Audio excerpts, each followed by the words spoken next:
వీరశేఖర్ గారు ఒకసారి signal check చేసుకోండి.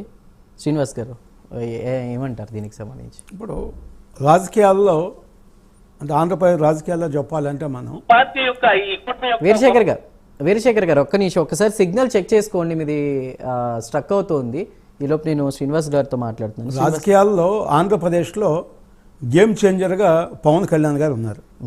పవన్ కళ్యాణ్ గారు వల్లనే మొన్న కూటమి ప్రభుత్వం అధికారంలోకి వచ్చింది. అది నగ్న సత్యం, అందరికీ తెలిసిన విషయం.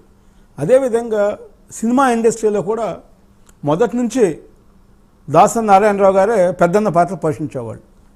అనుకోకుండా దాసరి నారాయణరావు గారు లేని పరిస్థితుల్లో చిరంజీవి గారి దగ్గరికి అనేక మంది సినిమా ఇండస్ట్రీ వాళ్ళు వెళ్ళి గురువు గారు లేరు, దాసరి నారాయణరావు గారు లేరు, ఇప్పుడు మీరే ఆ బాధ్యతలు తీసుకోవాలంటే చిరంజీవి గారు నేను పెద్దన్న పాత్ర తీసుకోనని చాలా స్పష్టంగా చెప్పారు.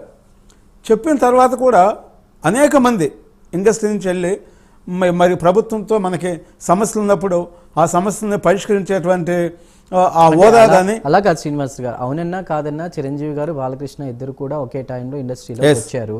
కానీ ఎంత సీనియర్గా ఉన్నటువంటి వ్యక్తి ఇప్పుడు ఇండస్ట్రీలో ఉన్న జనాలే వెళ్ళి అక్కడ చిరంజీవి గారిని కలిసినప్పుడు ఇలా అడిగినప్పుడు ఇవన్నీ కూడా బాలకృష్ణ గారికి నచ్చట్లేదు. ఒకవేళ నచ్చకపోయినా ఇలా బయటికి మాట్లాడడం ఎంతవరకు కరెక్ట్? దీనివల్ల సినిమా ఇండస్ట్రీలో విభేదాలకు మళ్ళీ కారణం కాదా? ఇప్పుడు చిరంజీవి గారు వెళ్ళింది ఆయన స్వప్రయోజనం కోసం వెళ్ళలేదు. అవును, ఇండస్ట్రీ మొత్తం వచ్చి చిరంజీవి గారు మీరు ముఖ్యమంత్రి గారితో మాట్లాడండి, సినిమా ఇండస్ట్రీకి ఇబ్బంది ఉంది అనేటువంటి పరిస్థితుల్లో వాళ్ళందరూ చిరంజీవి గారి దగ్గర ఆ డిస్కషన్ తీసుకొచ్చినప్పుడు మాత్రమే చిరంజీవి గారు వెళ్ళారు తప్పితే ఆయన సొంతం కోసం చిరంజీవి గారు వెళ్ళలేదు. మరి అలాంటి వ్యక్తి అక్కడికి వెళ్ళిన తర్వాత మరి హీరోస్ ఉన్నారు, రాజమౌళి గారు లాంటి డైరెక్టర్స్ ఉన్నారు, అనేక మంది ఉన్నారు అన్నమాట. అక్కడ ఏం జరిగిందని చెప్పేసి మన కామినేని శ్రీనివాస్ గారు చెప్పారు. కామినేని శ్రీనివాస్ గారు కూడా ఒక మాజీ మంత్రి, ఎమ్మెల్యేగా ఉన్నారు, బీజేపీలో ఒక ముఖ్యమైన నాయకుడు అన్నమాట. అయితే ఇక్కడ బాలకృష్ణ గారు సందర్భం లేకుండా చిరంజీవి గారు పేరు కోట్ చేయటం అనేది వివాదాస్పదమైంది. ఆయన ఎందుకు మాట్లాడారు, ఫ్లోలో ఏమన్నా మిస్ అయ్యాడా, మిస్ అయినప్పుడు నేను అనుకోకుండా నేను మాట్లాడాను, చిరంజీవి గారి మీద నాకు ఏ విధమైన ఉద్దేశం లేదు, చిరంజీవి గారికి నాకు గౌరవం ఉంది అని చెప్పేసి ఆయన మాట అంటే వాళ్ళు ఇదంతా కూడా వచ్చేది కాదు. అంటే బాలకృష్ణ గారికి మొదటి నుంచి కూడా మాట్లాడేటప్పుడు ఆయనకి ఏ పదాలు వాడతాడో ఏమిటో సరైనటువంటి అవగాహన లేదు. గతంలో కూడా మనం అనేక స్టేట్మెంట్లు చూసాం అన్నమాట. అయితే ఒక ఎమ్మెల్యేగా ఒక అసెంబ్లీలో మాట్లాడేటప్పుడు చాలా జాగ్రత్తలు తీసుకోవాలి. ఎక్కడా కూడా ఏ చిన్న ఇష్యూ మాట్లాడినా కూడా అది అసెంబ్లీ రికార్డ్స్లో ఉండేది. ఎందుకంటే చిరంజీవి గారు మొదటి నుంచి కూడా సేవాభావం ఉండటమనే కాదు, ఇవాళ మనం చెప్పిన అనేక మంది హీరోలను తీసుకుంటే చిరంజీవి గారు మరి అనేక మందికి మీరు కరోనా ఇష్యూ అనే కాదు, గతం నుంచి ఆయన సినిమా ఇండస్ట్రీలో ఒక జీరో నుంచి వచ్చి ఒక మెగాస్టార్గా ఎదగటం అనేది అది సామాన్యమైన ఇష్యూ కాదు అది. మరి ఈరోజు వెంకయ్యనాయుడు గారు కూడా ఒక సందర్భంలో అన్నారు, తెలుగు ఇండస్ట్రీకి ఎన్టీఆర్ ఏఎన్ఆర్ 2 కళ్ళు అయితే చిరంజీవి గారు 3వ కన్ను అన్నారు. అంటే అంత పవర్ఫుల్ హీరో చిరంజీవి గారు అని చెప్పేసి వెంకయ్యనాయుడు గారు కూడా అనేక సందర్భాల్లో చెప్పడం జరిగింది. అంటే బాలకృష్ణ మాట్లాడేది 100% దాంట్లో రాంగు.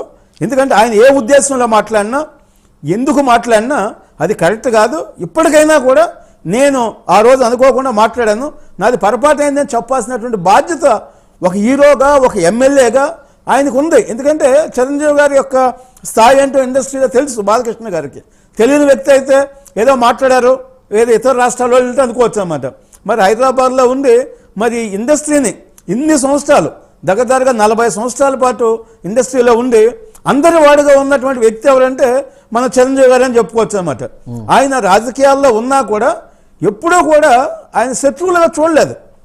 ఇతర పక్షాలను కూడా ఆ రోజు చంద్రబాబు నాయుడు గారు, రాజశేఖర రెడ్డి గారు ఉన్నప్పుడు కూడా ఒక శత్రువులుగా భావించుకోకుండా, అంటే మన రాజకీయాలు ఎన్నికల వరకే ఉంటాయి, తర్వాత అందరం కలిసిమెలిసి రాష్ట్రం అభివృద్ధి చేయాలనేటువంటి ఉద్దేశంలో ఉన్నటువంటి వ్యక్తి చిరంజీవి గారు. మరి అలాంటి వ్యక్తికి ప్రపంచవ్యాప్తంగా కూడా మరి కోట్లాది మంది అభిమానులు ఉన్నారు. ఏది మాట్లాడినా కూడా ఒక కూటమి ప్రభుత్వమే కాదు, బయట కూడా వాళ్ళ యొక్క మనోభావాలు డెఫినెట్గా దెబ్బతింటాయి. అందువల్ల ఇలాంటివన్నీ కూడా ఫుల్ స్టాప్ పెట్టాలంటే మరలా దీన్ని పెద్ద చేసుకున్న కాడి నుంచి బాలకృష్ణ గారికి నష్టము, కూటమి ప్రభుత్వం నష్టం అవుతుంది. ఎందుకంటే చిరంజీవి గారు రాష్ట్రం కానీ దేశం కానీ క్షేమం కోరేటువంటి వ్యక్తి. మరి అందరూ పేద ప్రజలకి ఒక ఆశాజ్యోతిగా ఉన్నటువంటి వ్యక్తి, అలాంటి వ్యక్తి మీద మాట్లాడటం అనేది మనం ఏ రకంగా చూసినా కూడా దాన్ని మనం సపోర్ట్ చేసేటువంటి పరిస్థితి కాదనమాట. అందువల్ల బాలకృష్ణ గారు ఇవాళ జరిగింది ఇష్యూ ఇమ్మీడియట్గా ఈ పార్టీకే ఆయన క్షమాపణ చెబితే ఆయన గౌరవం పెరిగేది. ఇప్పటికైనా కూడా మించిపోయింది లేదు. ఇమ్మీడియట్గా చిరంజీవి గారికి జరిగిన ఇన్సిడెంట్ మీద నేను బహిరంగ క్షమాపణ చెబుతున్నానని బాలకృష్ణ గారు చెప్పాల్సిన బాధ్యత ఉంది. ఆయన శాసనసభ్యుడిగా అసెంబ్లీలో 100% శాసనసభలో చెప్పాలి క్షమాపణలు. రైట్ రైట్ కన్నా మురళీకృష్ణ గారు మీరేమంటారు? అంటే ఒక్కరే వచ్చి మాట్లాడాలి